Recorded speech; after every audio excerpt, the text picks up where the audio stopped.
Assalamualaikum warahmatullahi wabarakatuh.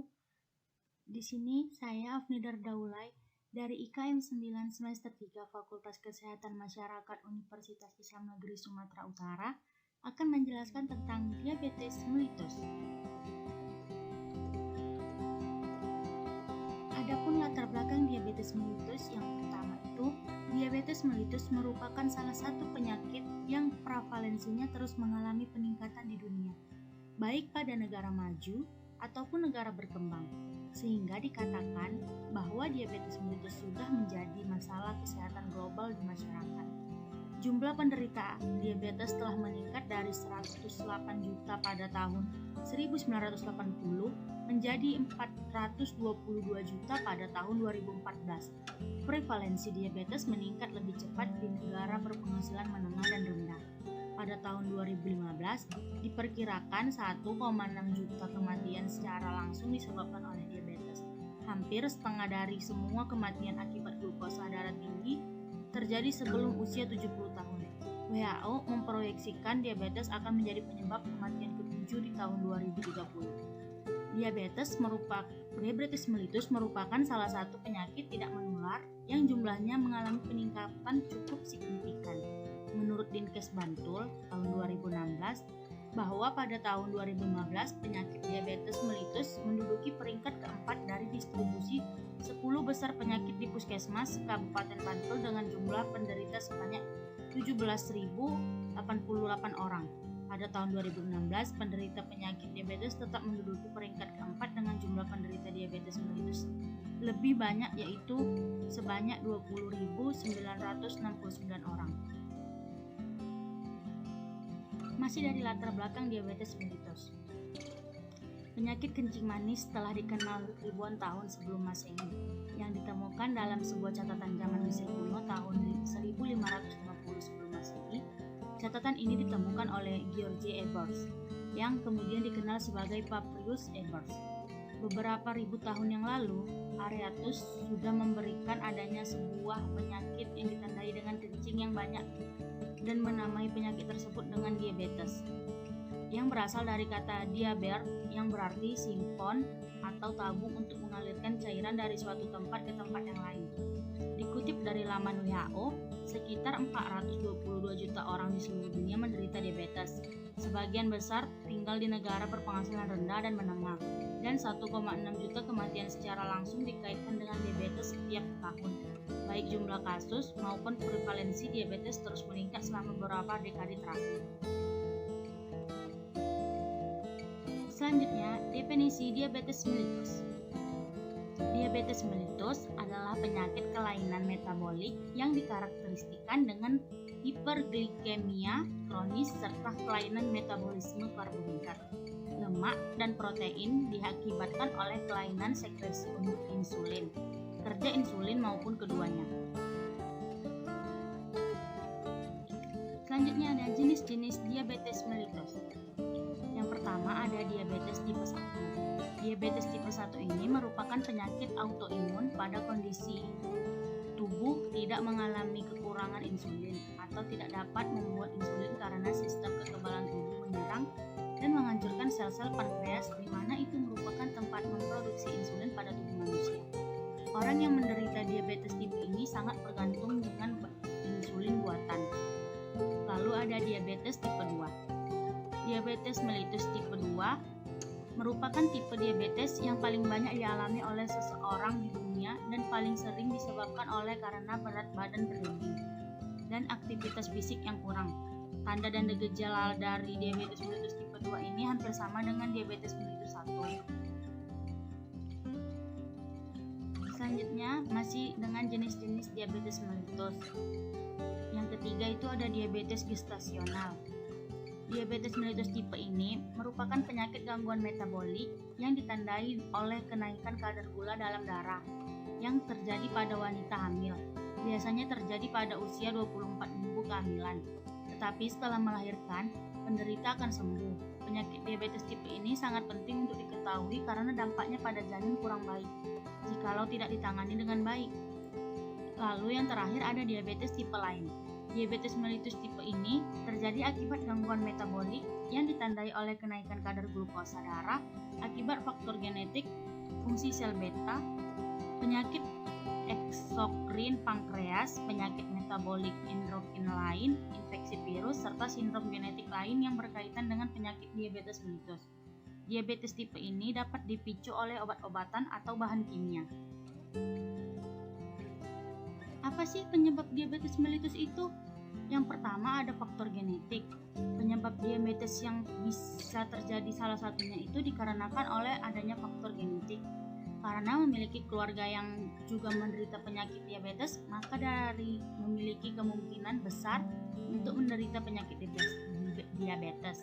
Yang kedua ada faktor berat badan atau obesitas. Berat badan memang bisa mempengaruhi kesehatan, karena berat badan pun bisa menjadi suatu penyakit dan penyakit diabetes pun bisa terjadi dikarenakan oleh berat badan. Yang ketiga itu ada faktor makanan. Penyebab diabetes pun bisa terjadi dari makanan yang kita konsumsi. Jika sering mengkonsumsi makanan yang tidak sehat, seperti halnya makanan yang mengandung lemak tinggi dan memiliki kadar manis dari gula yang banyak, maka bisa menyebabkan penyakit diabetes. Lalu yang keempat itu faktor merokok. Rokok merupakan sumber penyakit dan rokok pun bisa menjadi penyebab diabetes juga. Oleh sebab itu, mengapa penggunaan rokok itu dilarang dan tidak baik untuk digunakan. Orang-orang yang berisiko terkena diabetes mellitus. Yang pertama itu ada yang usia. Semakin tua usia seseorang, maka orang itu dapat berisiko terkena penyakit diabetes karena jumlah sel yang diproduksi berkurang. Lalu ada riwayat keluarga atau keturunan.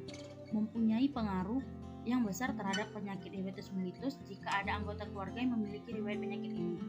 Lalu obesitas. Kegemukan atau obesitas adalah penumpukan lemak di dalam tubuh yang merupakan faktor utama pemicu diabetes tipe 2. Gaya hidup. Penderita yang berisiko terkena penyakit diabetes diakibatkan oleh pola makan yang tidak sehat serta kurangnya olahraga. Kapan sih diabetes itu terjadi? Diabetes dapat terjadi ketika kadar gula dalam darah terlalu tinggi melebihi 200 atau 11 nmol per liter. Peristiwa ini di dalam medis merupakan hiperglikemia, yaitu kondisi kadar gula darah tinggi yang umumnya terjadi pada pengidap diabetes mellitus. Kondisi kadar gula darah yang tinggi terjadi saat tubuh kekurangan atau tidak dapat menggunakan hormon insulin dengan baik.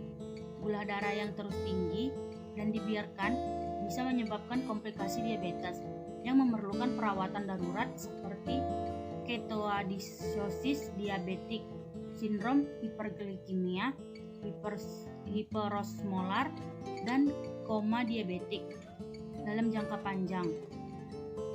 Hiperglikemia yang dibiarkan meski tidak parah dapat menyebabkan komplikasi yang merusak mata, ginjal, saraf, dan jantung.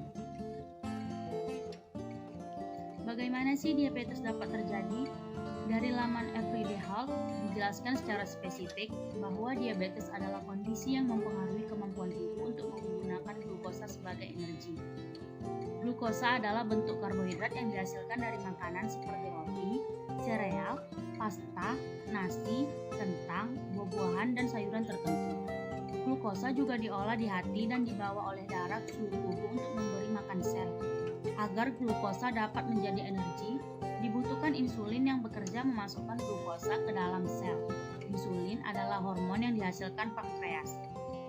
Tubuh tak dapat menghasilkan insulin yang cukup atau sel-sel tubuh tidak merespon insulin dengan baik. Saat kadar gula darah terlalu tinggi, maka akan terjadi kerusakan pada pembuluh darah yang halus seperti di mata, ginjal, jantung, dan sistem saraf.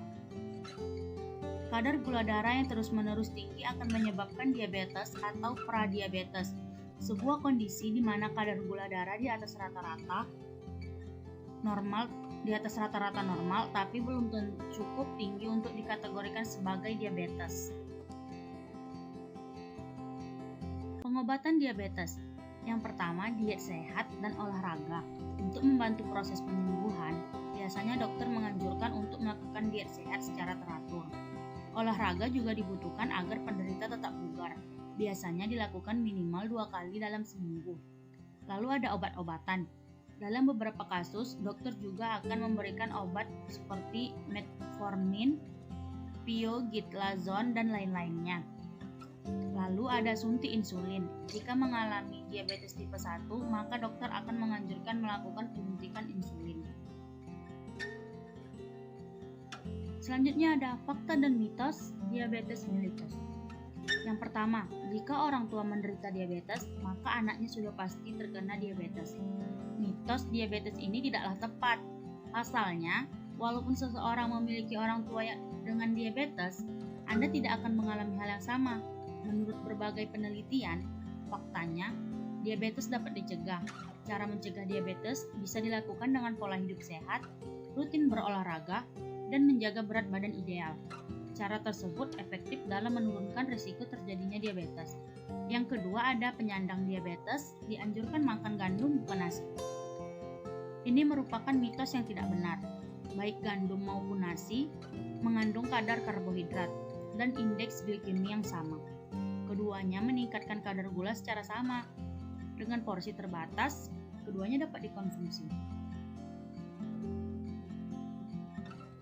Lalu selanjutnya yang ketiga, fakta dan mitos diabetes mellitus itu, penggunaan insulin saat hamil dapat memberi dampak buruk untuk bayi. Insulin tidak memberi dampak buruk pada bayi, malah kadar gula yang tinggi bisa memberi dampak buruk pada bayi. Hanya sedikit sekali insulin yang memasuki plasenta, sehingga aman digunakan untuk mengendalikan kadar glukosa dalam darah selama kehamilan, karena pola makan dan olahraga saja tidak cukup. Yang terakhir, diabetes bukan masalah besar. Merupakan mitos. Jika dibiarkan tidak diperiksa, diabetes dapat menyebabkan komplikasi serius dan menyebabkan kematian lebih cepat daripada seharusnya. Diabetes adalah salah satu dari 8 penyakit utama yang mengakibatkan kematian pada orang dewasa. Menderita diabetes juga memperbesar kemungkinan 2 kali lebih besar terkena serangan jantung. Terima kasih. Semoga ilmu yang saya berikan ini bermanfaat.